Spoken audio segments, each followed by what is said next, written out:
दोस्तों, आप सभी को जय मसीह। मैं लव कुश आप सबके सामने एक और वीडियो के साथ आज इस वीडियो के माध्यम से मैं एक ऐसी वचन का अद्भुत खुलासे के साथ बात करने जा रहा हूं। आप लोग इस वचन को बहुत बार पढ़े होंगे, आप लोग इस वचन को बहुत बार समझे होंगे, लेकिन आज मैं आप लोगों को यह बताना चाहता हूं कि ये वचन जैसा आप पढ़ते हो वैसा नहीं है और इस वचन को बहुत से लोग गलत इंटरप्रेट करते हैं। मैं किस वचन की बात कर रहा हूं तो मैं आपको बता देता हूं। मत्ती रचित सुसमाचार उसका 18 अध्याय 20 वचन। मत्ती रचित सुसमाचार उसका 18 अध्याय 20 वचन। आज के लोग इस वचन को गलत तरीके से समझते हैं और समझाते भी हैं, खास करके आराधना वाले लोग। मैं फिर से दोहराता हूं, आज के लोग इस वचन को गलत तरीके से समझते हैं और समझाते भी हैं, खास करके आराधना वाले लोग। क्यों? क्योंकि आइए हम वचन को पढ़ते हैं, फिर आपको बात करते हैं आपसे। क्या लिखा है वचन में? क्योंकि जहां 2 या 3 मेरे नाम से इकट्ठा होते हैं, मैं उनके बीच में होता हूं। क्या लिखा है? क्योंकि जहां 2 या 3 मेरे नाम पर इकट्ठा होते हैं, मैं वहां उनके बीच में होता हूं। तो ये बात को उठाकर आजकल के आराधक लोग, आराधना वाले लोग कहते हैं कि हम इकट्ठे हैं और परमेश्वर हमारे बीच में है। मैं आपसे पूछता हूं, मैं आपसे सवाल करता हूं, क्या आप जब अकेले होते हो तो क्या परमेश्वर आपके साथ नहीं होता? क्योंकि पौलुस स्वयं कहता है कि पवित्र आत्मा हम में वास करता है, ये देह उसकी मंदिर है। तो बताइए, क्या परमेश्वर की आत्मा आपके अंदर वास करता है तो आपके साथ है या नहीं है? है। और यहाँ पर यीशु मसीह जो सिखाना चाहते हैं वो ये बात नहीं है, क्योंकि यीशु इस बात को कैसे समझा रहे हैं, हमको इसको समझने के लिए क्या करना पड़ेगा? कॉन्टेक्स्ट को समझना पड़ेगा। हमको यहाँ का कॉन्टेक्स्ट को समझना होगा, तब जाकर हम इस बात के अर्थ को समझ पाएंगे।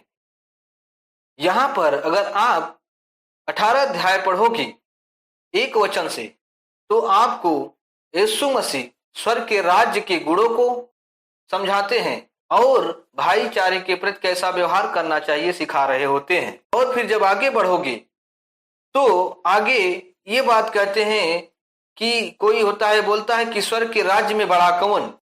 इस बात को समझाते समझाते फिर यीशु आगे आपको बैकग्राउंड क्लियर कर रहा हूं। फिर आगे आकर क्या कहते हैं, जब इसी अध्याय का 6 से 14 वचन पढ़ोगे तो यहाँ पर यीशु मसीह जो नए विश्वासी हैं, यानी कमजोर विश्वासी हैं, जो उनको पाप में फंसाता है, उनके लिए कठोर सजा का वर्णन है। फिर आगे कहते हैं कि खोई हुई भेड़ों का दृष्टांत की बात करता है और उसमें कहता है कि अगर तुम्हारी 100 भेड़ों में से एक भेड़े खो जाती है तो क्या तुम 99 को छोड़कर उस एक को खोजने नहीं जाते हैं? और जब उसको पाते हो तो और ज्यादा खुशी होती है कि मैंने उस भाई को पा लिया है। और इसी बात को करते करते तब यीशु मसीह आता है मत्ती 18 के 20 में। वहां पर कहता है कि 2 या 3 जन मेरे नाम से कुछ मांगे तो मैं उनको, या उनके बीच में जो मांगे मैं उनको पूरा करता हूं। तो इस बात को इसलिए वो कह रहा है, अगर हम इसको समझना है तो 15 वचन से हम पढ़ते हैं। आइए हम 15 वचन को देखते हैं, क्या लिखा है 15 वचन में। मत्ती का 18 अध्याय 15 से 19 वचन। अब हम यहां से पढ़ेंगे, यदि तेरा भाई तेरे विरुद्ध अपराध करे तो जा और अकेले में, ध्यान देना, अकेले में बातचीत करके उसे समझा। यदि वह तेरी सुने तो तूने अपने भाई को पा लिया। तो यहाँ पर कोई एक आपका भाई है जो विश्वासी है, वो अपराध करता है या पाप में फंस जाता है। ऐसा पाप है जो एक गुप्त तरीके का पाप है वो फंस जाता है और इस बात को उस भाई को मालूम चलता है और वो जाकर उसको क्या करता है, अकेले में बातचीत करके उसे समझाता है।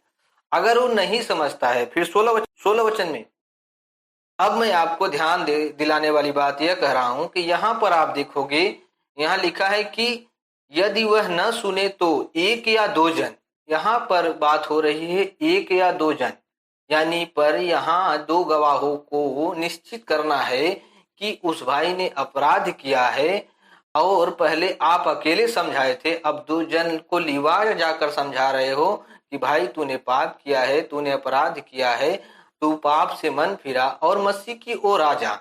क्यों? क्योंकि ये बात हो रही है कलीसिया में अनुशासन की। मैं आगे आपको कनेक्ट करूंगा।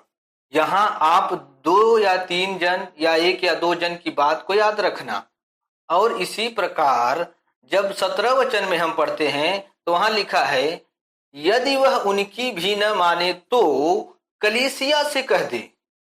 अब भी पूरी की पूरी मंडली को जोड़ रहा है, कलीसिया से कह दे, परंतु यदि वह कलीसिया की भी न माने तो तू उसे अन्य जाति और महसूल लेने वाला जैसा जान। अब यहाँ पर बात समझने वाली ये है, पहले आपको उस व्यक्ति को अकेले समझाना है, फिर वो अगर नहीं समझता है दो या तीन जन को लेकर जाओ ताकि गवाह हो कि हाँ भाई ये बंदा समझाने गया था और वो नहीं समझा। फिर अगर आते हो तो कलीसिया को कह दो कि मैंने इसको समझाया, और ये बात पुख्ता कौन करेंगे? जो दो तीन जन गवाह बन कर गए होंगे। और जब कलीसिया की बात न माने तो आप उसे अन्य जाति और महसूल लेने वाला जैसा जान।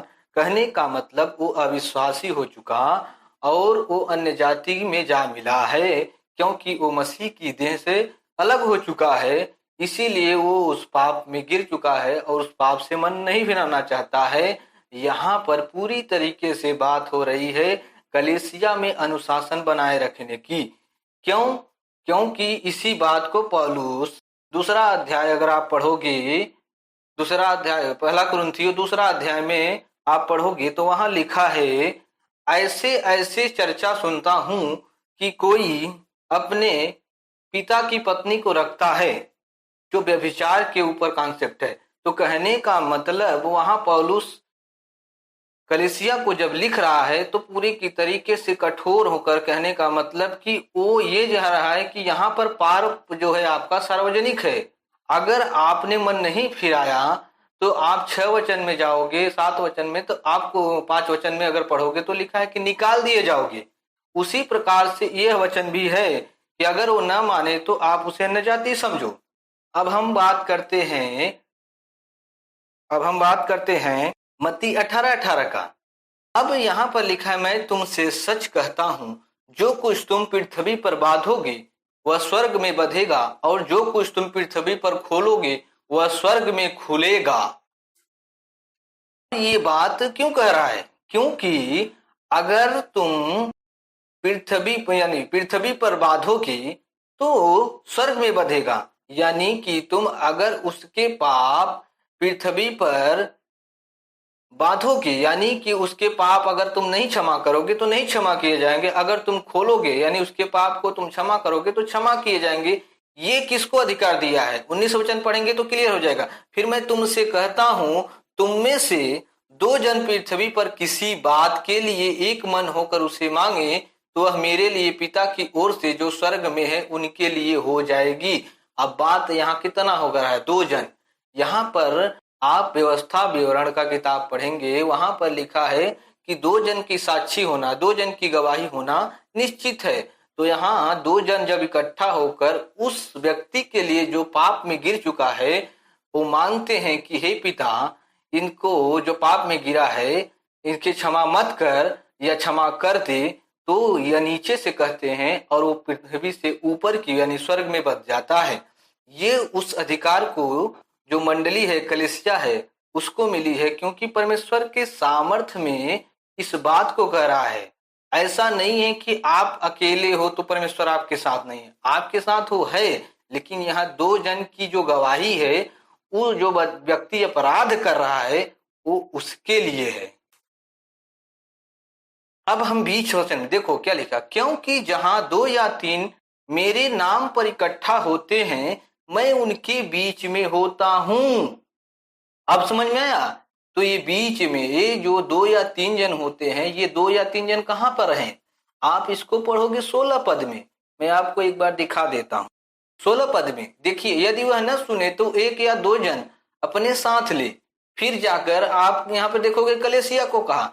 फिर यहाँ आगे पढ़ोगे 19 वचन में, दो जन पृथ्वी पर किसी बात के लिए एक मन होकर मांगते हैं तो पिता जो स्वर्ग में है उनके लिए हो जाएगी। क्या क्या कि वो पाप कर रहा है, इसको कलेसिया से निकालो। और यही जाकर 20 वचन में कहता है, दो या तीन जन मेरे नाम पर इकट्ठा होते हैं मैं उनके बीच में होता हूं। ये कॉन्टेक्स्ट अपना निकल कर आता है मत्ती 18:20 का। इसीलिए मैंने कहा आज के लोग इस वचन को गलत तरीके से समझाते हैं और समझते भी हैं, खासकर आराधना वाले लोग। यहाँ पर कॉन्सेप्ट है चर्च को कलेसिया